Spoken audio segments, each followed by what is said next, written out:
right, records changes. So we'll talk about video conferencing. We talked about that earlier. Video conferencing, Tyler read out the definition, but it's pretty much anything where we have audio and video together. And when we do that, we now need to A, make it available to all of the owners by putting it on the agenda in addition to however else we distribute it. That is a change here at Newell. We've had to make sure everyone's aware of it. In the past, what we had done is we would have the agenda as the agenda, and then we would include the link in the email body, because generally we get emailed out, and that was easier. The reason we did that is, depending on how you format that agenda, the most common is a PDF format. Sometimes URLs don't work great in PDFs. And so we're probably just going to do both, because there's nothing that prohibits us from putting it into the email body. But we now need to put it in the agenda as well. That also means, and I need to make sure we've been clear with this with all of our team, when you put that URL up, you can't just have click here to join Teams. You actually have to have HTTP, whatever it is, long thing that takes up the whole top of it. Full hyperlink needs to be there. So that's another change as well. The bigger change I think that's impacted this is the video recording that's required, video and audio. I know we've had some of our directors that are very uncomfortable with this idea of being recorded for whatever reason. Some people just don't want their video out there. And the idea of YouTube, I think, is going to make people less comfortable. By the way, just so you know, I agree with the YouTube concept just because it doesn't cost us much. Right now, our SharePoint is, like, we're watching the Newell, our website costs are going way up because of all this video. YouTube is pretty much free. It's supported by ad revenue. But, directors don't like the idea that their video is now on YouTube and they might be watching an ad for, I don't know, hemorrhoid medication in the middle of it or something, right? But it makes it free. The I don't know if workaround is the right way to say. And the other option, which Newell has actually continued to offer, is conference calls. So we still do conference calls because we have a number of associations where either they have intermittent or not great phone connection or not great internet connections. The internet's not stable. And so we can use a mobile phone with a Bluetooth speakerphone, or in many of our clubhouses, they might have a speakerphone that's already there. We can call in on an 800 number. There is no requirement to record conference calls. Now, I want to throw this in there. We're talking about requirements of the associations, and I understand that some board members might feel uncomfortable, but the right of an owner to record these things has always been there. And so even now these requirements are on the association, but even if we look at the alternative, such as audio phone calls and telephone conferences, the owner could still record it. Yes. So don't say anything that you would not mind being talked about at the pool. Yeah, and it's interesting, this is getting off topic, but I'm a firm believer in recording everything. And that is a change in my world's view that came about when I was a police officer. Because all of a sudden, I worked in a couple of different places, one that had video recording, one that didn't. And then later on in my world, I worked in another thing where we were always recorded on body cams. And if I want to be completely honest, it probably made me be a little bit nicer in situations I wouldn't have been as nice in, which is good. And it also highlighted the crazy that, some people would also for have. your protection. Yes. Because if you don't have a video or if you don't have a photo of something, then it becomes a he said, she said situation. And now we're in trouble because we can't prove anything. And that happens a lot in our association world when it comes to violations. Yes. Or interactions where maybe an owner has interfered with an association vendor. And now we're looking at what ramifications that can have, what consequences. Do we know that it actually occurred? And that is very helpful when we have some recording of it or some photographic evidence. Yeah, I think that this is one of those things where if I was a board member and I felt uncomfortable, I completely understand them feeling uncomfortable because I felt uncomfortable when it was first pushed on me. But it wasn't until about 6 months afterwards when certain things started to happen that I found it to be useful. There was a very specific situation that came to mind where there was an elderly gentleman. He had a flat tire. He was pulled over on the side of the road. It was in the rain. I went out, tried to help him. He did not want any help. He was going to change his tire on his own. He was absolutely adamant about it. He actually I even tried helping just to hold tools and stuff, and he didn't want me to touch his tools.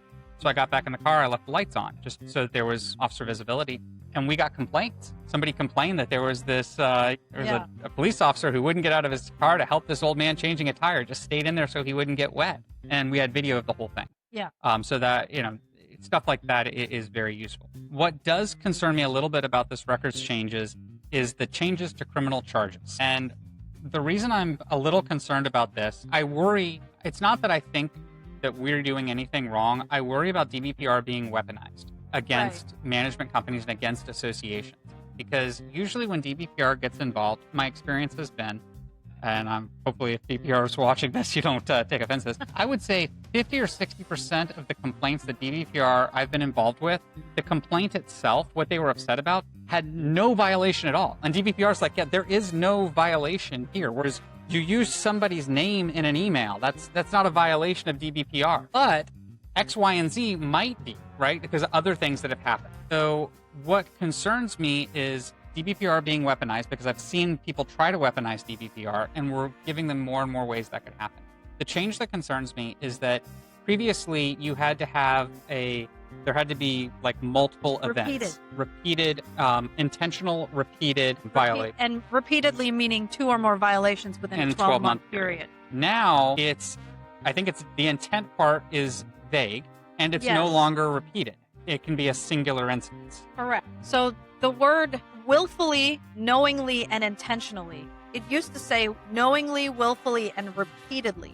And repeated was the 2 or more violations within a 12-month period. So repeatedly has been removed. It's been struck out of the statute. Now it's willfully, knowingly, or intentionally. I will say, although there is no repeatedly there, intentionally is a pretty high standard. That means you really intended to do wrong. Now, if it's a situation where you don't have the official records, or the records might be hard to find, or they asked for 7 years of records and there were 20 records they're looking for the last 7 years, and you can't comply within the 10 business days, and you have been communicative with the owner to say, here's what we have so far. I'm going to come back to you in the next week or so with this and this and this. I don't think you're going to be under this statute.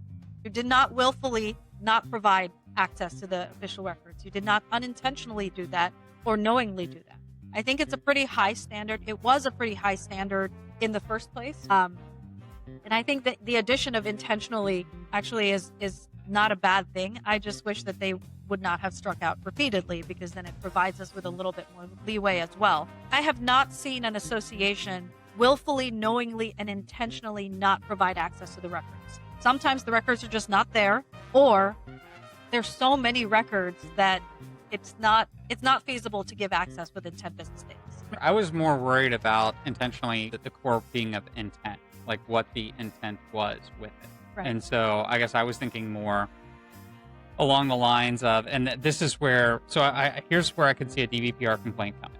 Oftentimes we will receive what is not a records request, what is a question.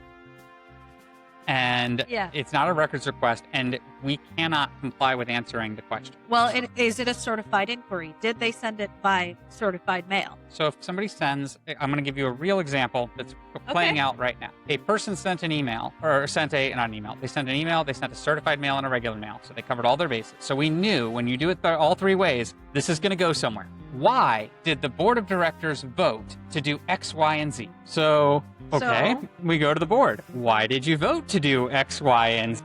They end up, and this is currently with DBPR, filing that we didn't meet a certified records request, which is not a records request. Right, it's not a records request. But, the question now is going to be, did we answer the question? Yes, you answered the question. Oops.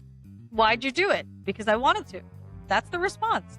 There is a provision in the statute regarding these certified inquiries. You get a certified inquiry in certified mail. The board shall respond in writing to the unit owner within 30 days after receipt.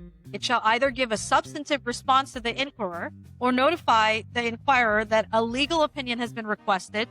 If you ask for a legal opinion, you have 60 days to respond, or notify the inquirer that advice has been requested from the division. And so substantive response would be, because we wanted to. Hopefully we gave a substantive response, which was because it's what we wanted to do.